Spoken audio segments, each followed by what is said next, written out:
Shalom saudaraku yang dikasihi dan berkati Tuhan, senang sekali bisa menjumpai lagi Anda semuanya melalui tayangan berkat Tuhan hari ini. Saudara dikasihi Tuhan, hari ini kita mau belajar lagi kepada firman Tuhan, dan hari ini kita mau berbicara tentang mengobati luka hati. Siapa di antara kita yang tidak pernah mengalami terluka? Saya yakin bahwa hampir setiap kita pasti pernah mengalami yang namanya terluka. Entah kita yang melukai orang yang lain, ataupun mungkin orang lain yang melukai dalam hidup kita, entah sengaja ataupun tidak. Ada banyak orang yang mungkin terluka karena ucapan orang lain. Ada orang yang mungkin terluka karena sikap dan perilaku bahkan tindakan orang lain terhadap dirinya.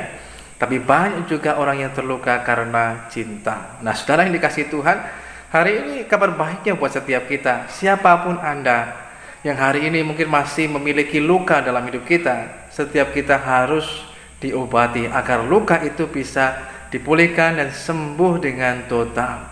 Mengapa? Kalau orang belum dipulihkan, orang masih menyimpan luka dalam hidupnya, akan cenderung melukai orang yang lain.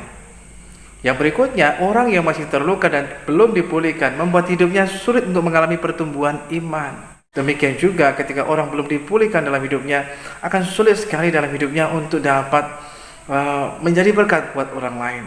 Itu sebabnya kita perlu mengalami pemulihan daripada Tuhan. Dan kabar baiknya, Tuhan mau memulihkan kehidupan Anda dan saya. Ya benar, Tuhan mau memulihkan kehidupan kita.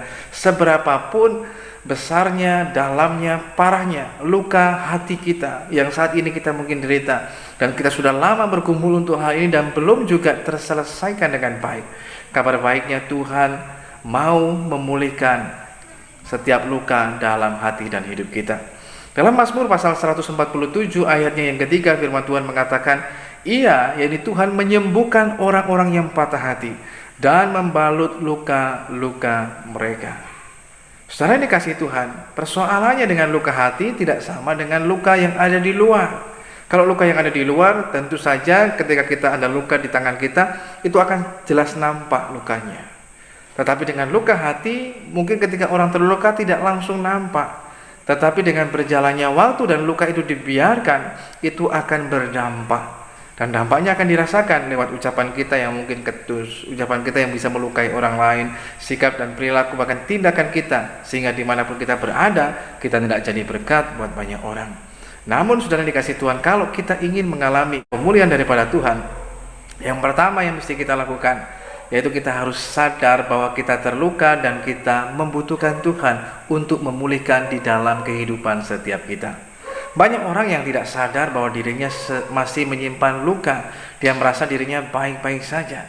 Tapi kalau Anda dan saya ingin dipulihkan dengan total dalam hidup kita, mari belajarlah untuk kita menyadari bahwa saya terluka dan saya harus dipulihkan. Dan ini penting, ini adalah awal yang harus kita kerjakan dalam hidup ini untuk kita mengalami pemulihan daripada Tuhan. Yang kedua, saudara dikasih Tuhan, perlunya pengakuan.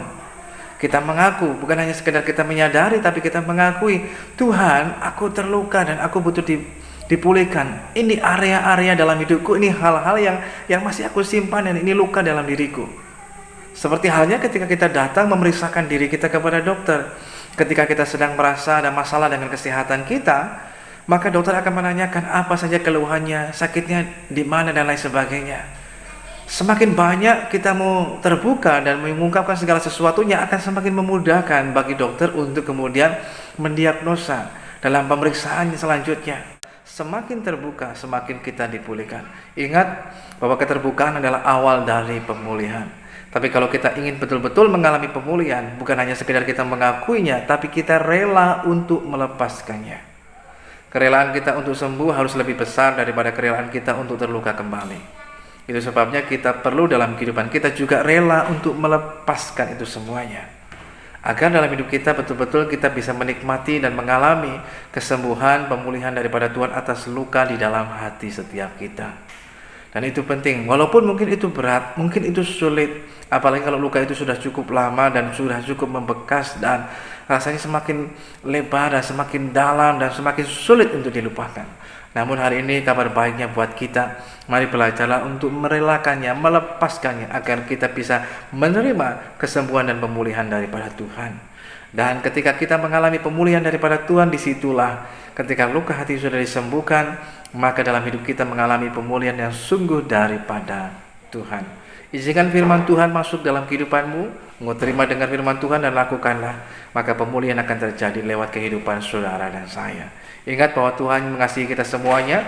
Kalaupun Anda mungkin berkata, Pak Pendeta ngomong enak sekali, saya kan yang mengalami betapa sulitnya, betapa sakitnya yang saya alami. Tapi Tuhan Yesus Kristus adalah Tuhan yang bukan hanya sekedar Dia tahu apa yang kita alami, tapi Dia pernah mengalaminya di tengah kehidupannya sebagai manusia. Bagaimana Dia dikhianati, ditolak, tidak dianggap. Kemudian Dia juga mengalami perlakuan-perlakuan yang tidak menyenangkan dan lain sebagainya. Dia sudah mengalaminya semua hal itu. Namun bagaimana kita mau belajar daripada Tuhan? Bukan hanya sekedar Tuhan mau mengobati luka hati kita, tapi juga mari belajar lewat ini semuanya mengajarkan kepada kita supaya kita menjadi orang yang tidak mudah untuk terluka. Tapi jadilah orang yang paling cepat pulih, cepat mengampuni, cepat memperbaiki situasi yang ada, sehingga dengan demikian dapat mencegah sehingga hal-hal yang tidak diinginkan tidak akan terjadi di tengah kehidupan kita. Tuhan Yesus memberkati saudara dan saya.